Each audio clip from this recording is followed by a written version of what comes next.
This is Leisha Holmes, and I'm your host on the Recruiters Recruitment podcast brought to you by Hoxo Media. And I am so excited to welcome to our channels today somebody that I've known from the break of dawn, basically. This is Brian Johnson, who is the MD of Forward Roll. How are you today, Brian? Very well, thank you, Leisha. I'm great. Oh, well, it's so lovely to see you here. And obviously, you and I have known each other a very long time. I'm familiar with what Forward Roll do, but for those who are not yet aware of what the business does, do you want to give us an introduction? Yeah, we're a marketing, digital and technology recruitment business, partnering with our customers, both the client side of things and the candidate side. And we've been around for quite a few years now, based in Manchester and working across the whole of the UK. Absolutely fantastic. Yeah, based in the heart of Manchester, the most beautiful offices, absolutely gorgeous, truly an aspiring place to work. And it's been lovely getting to know you as much as I got to know Steve, obviously, who originally started the business. So one of the things I think that unites us on values, Brian, is that we have quite a holistic approach to recruitment. And, you know, we both try and repel the notion that recruiters are just these job fillers, that just transactional. Just broaden out that what you mean by that, because I think it's something that you've really tried to set your business apart with compared to other recruitment companies. Yeah, I think for me and Steve, with the way we run the business, we want to set out a very clear ideal about what recruitment can look like, a really clear message around quality, and then everything is underpinned by that. And therefore, if you've got a very clear idea that quality is the way you're going to transact on a day-to-day basis with everybody you're dealing with, it's a really easy message to follow. So as a business, we have a vision to be the best recruitment business in our space. And as soon as you throw the word best in there, not good or great or anything, but the best, then you have to look at everything from that viewpoint. So you have to have the best recruitment processes, you have to have the best people, the best technology, the best website marketing. It gets rid of any grey areas. And what that means for us is that we have come up with a set of values as a business, which the whole team came up with, not just me and Steve. They came up with things that were really important to them, that align to this vision. We all know what that vision is. Every single person in the business knows what our 3-year plan is. They know what our 6-year plan is. And they all know what their part in that journey looks like and what success looks like for the business, but also for them individually. And then when you have these values, which are communicated on a daily basis, and they're not just, we don't pay lip service to them, they're underpinned by behaviors. And the behaviors are, again, clear for everybody in the business to see. And those behaviors are incredibly important for somebody's journey within the business. So pay rises, promotions, what high performance looks like. It's not just a revenue number. It's not just an activity thing. It's around professional behaviors that we show on a day-to-day basis.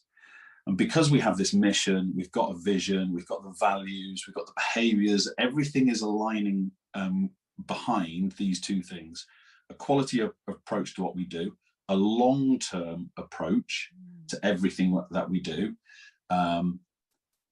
trying to be the best that we can be in everything that we do on a day-to-day basis. And then when you pull all of this together, what you have then is the capability internally of a team that are passionate about what we're trying to do, passionate about their own personal growth and development, and they're not just doing the same thing day in, day out. We're all around that long-term approach, both individually as a business, but externally. What that means is our approach to our clients, to our candidates, is to try and be better than anybody else, to try and build longer term relationships, to try and embed ourselves much more closely with our clients, dive much deeper with our candidate networks.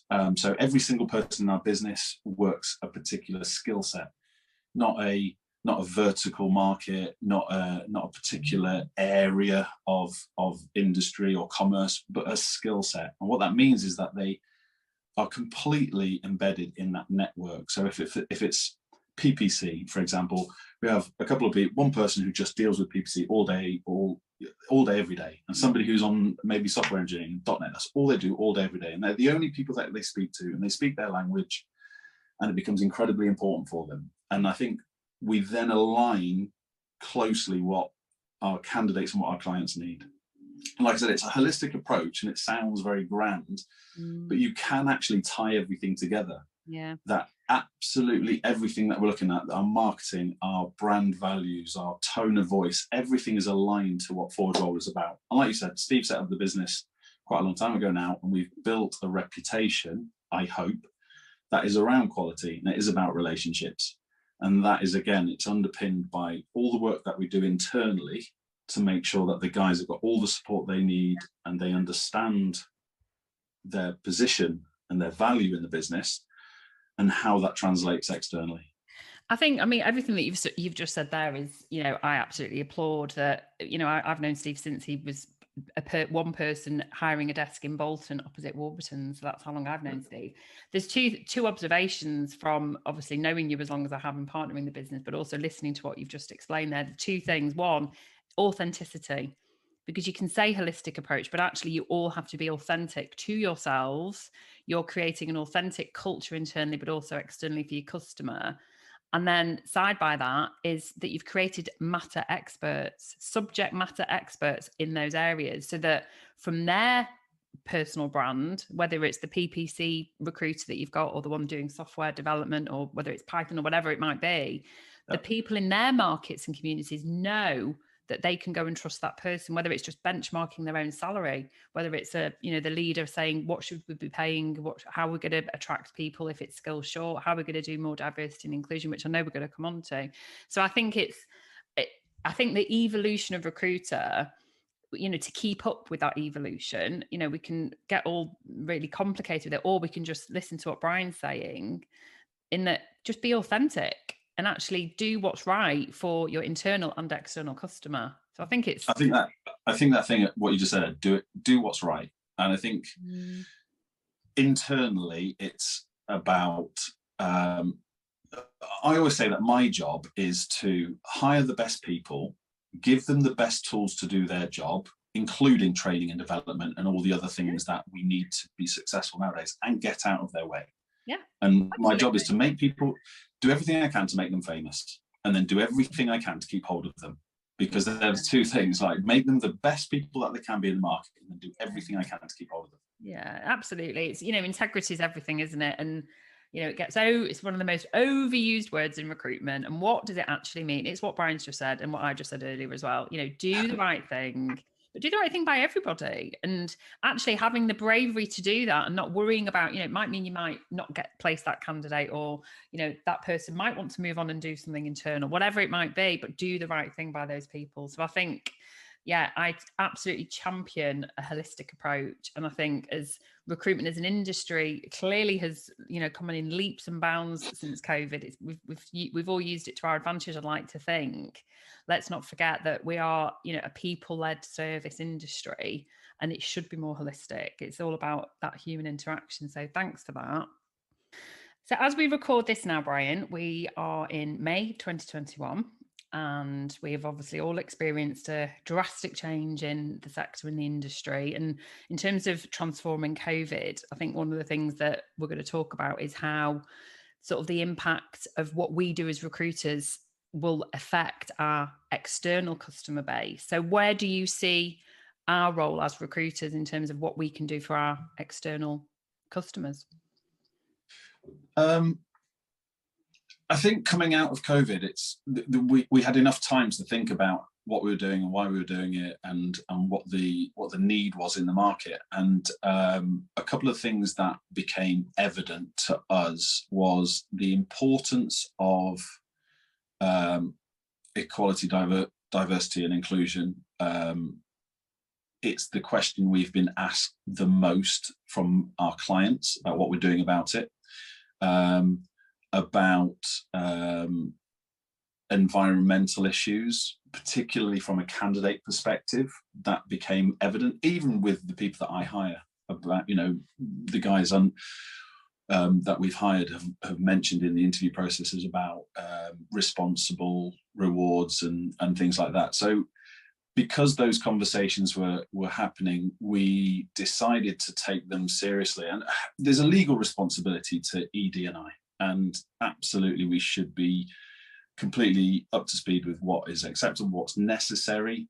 But there's also a social responsibility to get it right. And what COVID has done is it's allowed employers to start the conversations about what flexibility looks like. And as soon as flexibility became a conversation, then it came about what opportunities there were for people who might historically have been missed in those conversations about hiring policies.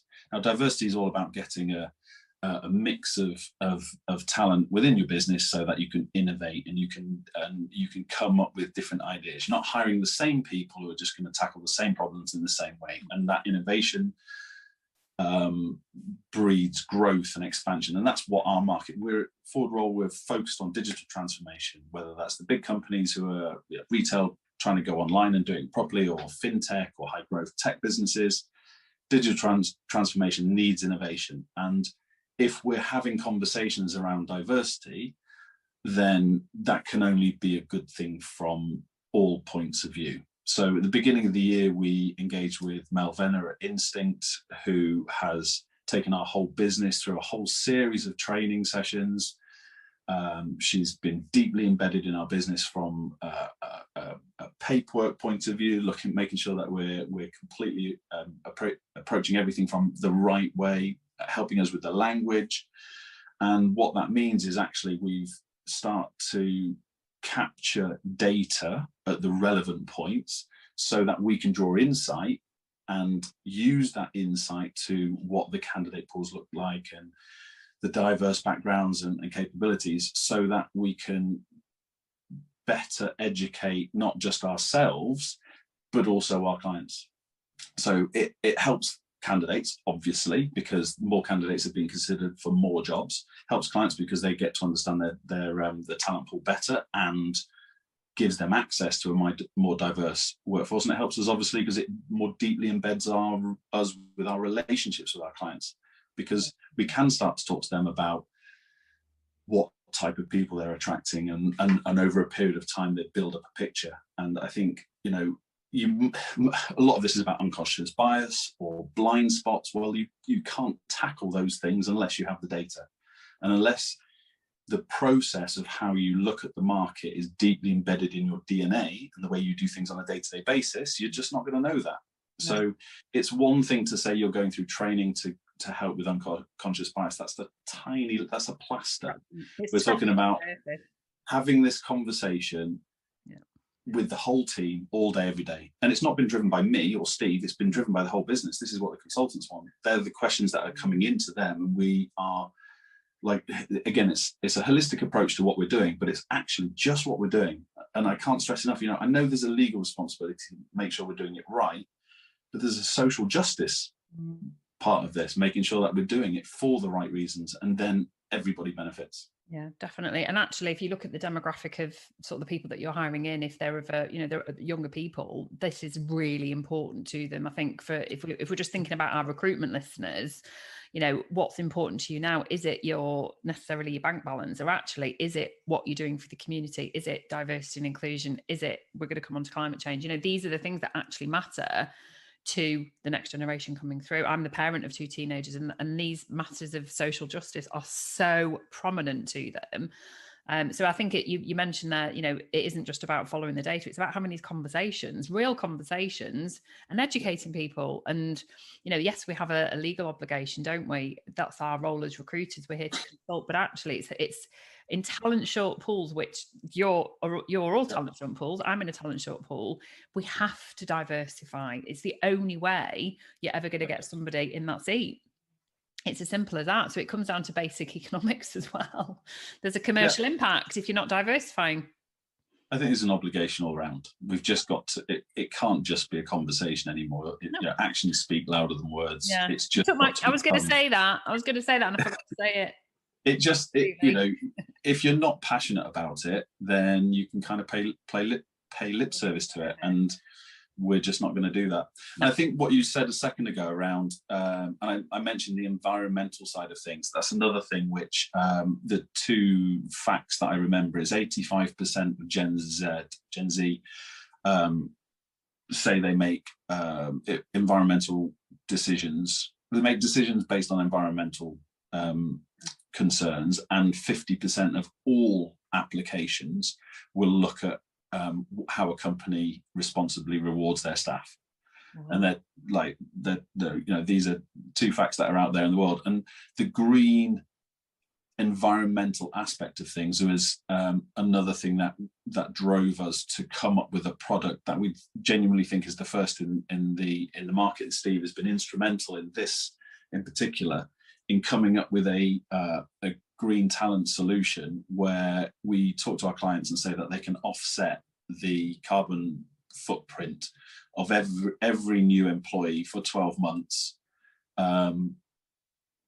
by connecting with us. And we're working closely with a business called Greenify, who have done all the legwork, the science. They understand what that looks like. And for a very small fee, a tiny uplift in what the overall fee would be, they get to greenify their hiring process. And what that looks like tangibly, it's a certain amount of plastic removed, it's 8 trees planted, literally done they've done the science behind it. They've put together the facts and the figures. They've worked out exactly what it looks like. We've put a figure on it together. Every single client that we have engaged with new this year so far have said, yes, they'd like to be involved with it, because we all have these, there are CSR policies, there's ESG policies that we're all, conscious of. It's starting again to be a topic of conversation. And if you can go some way to helping your environmental footprint in the business through your hiring policy, then why won't you do it? And for us, it's an absolute no-brainer. I was just about to say, it is an absolute no-brainer. And, I'm so pleased that you've brought us on to Greenify, and we'll obviously make sure that that's a tag for this post, because I think it's possibly the first I've heard of it in the recruitment sector. And given our audience is global recruitment leaders and those aspiring to be so, we need to get involved, because it's long been talked about in other sectors. I mean, I've got friends who are CSR specialists within construction and engineering, but in recruitment, it's never been talked about. And you're absolutely right. We need to do more as human beings to protect our climate. It's as simple as that. So I think you've been very innovative. So given that our audience who's listening, mainly UK, I think it's about 60% UK, and the rest is across USA and Europe and Pan Asia, what can these recruitment leaders do right now as they listen right now? We want you to take action. What can they do? Do they need to follow a link, or what can they do just to have an impact?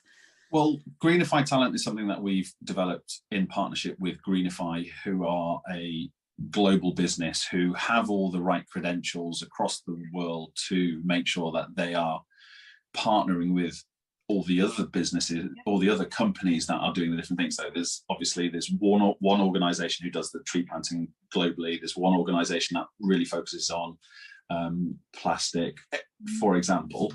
We've partnered with them to come up with a solution. I think other businesses looking at this either work with us with Greenify Talent. It's a dead easy thing to do. Or again, for me, start having the conversation, but don't just have the conversation internally. I wouldn't like to think that a lot of recruitment businesses can go out there and create something from scratch themselves, because we're in recruitment, we're consultants, and there are some amazing businesses out there like Greenify who have already got the track record and the heritage to do something like this. It's partnering with the right businesses in the right way. Yeah. For us, it's something we're passionate about. Our clients are passionate about. Internally, all of our consultants are obviously selling this. They're having these discussions with our clients about this product. It's great that we're a first adopter and we're out there straight away, and we've made a really good connection with Greenify. But yeah, for other people, you can go out there and you can transact and you can recruit and you can do your day-to-day stuff, and you can place people in companies who need talent, but I think everything we've talked about today is you can do so much more than that. And I think that will embed your relationships much more with your clients if you can start having conversations with them about ED&I, about their environmental impact. And if you can support them with those things and they're just part of the conversation you're having on a day-to-day basis, it's not, for them, it's got to be a no-brainer all around. For us, it's great, and for them, I think it's great. It is, and you know, I interviewed at the start of 2021. I interviewed Neil Carberry, who's the chief executive of the REC, and one of the things we talked about was the professionalisation of the recruitment role, and said, you know, why are lawyers seen as this, you know, high level profession, but recruiters are still seen as this very transactional person. And what you've summarised in this podcast today is elevating any recruiter that's going to do more. We're not, and you know, we started the conversation with me saying about us being, you know, historically we were seen as job fillers. Those days are gone, and I love that you and Steve and everyone at Forward Roll, you're all pioneering this new age of recruiter, and this is now for me the benchmark of how we should be recruiting. Yes, we're still going to be taking on vacancies, we're still going to be finding talent and, you know, working with the best people. That is still part and parcel of what we do. But the role of recruiter now, for me, is the most privileged profession, because we're taking people on a journey where we're looking at everything, their involvement, their human journey, and their involvement in the environment and the climate, which we've all got a responsibility for. So I've had goosebumps all the way through this, and I knew it would be a really insightful and enjoyable podcast. And I'm sure that people will be wanting to connect to Greenify Talent, because like you say, we're all time poor. I haven't got time to start doing research. So if you've already done this, we can just plug in, get people working with them. I think we'll hopefully see a lot more people taking this seriously. So thank you so much for your shares today with our audience, Brian. And it's really nice to see you, and send my best to Steve. Thank you for joining us. Thanks, Lisa. Cheers.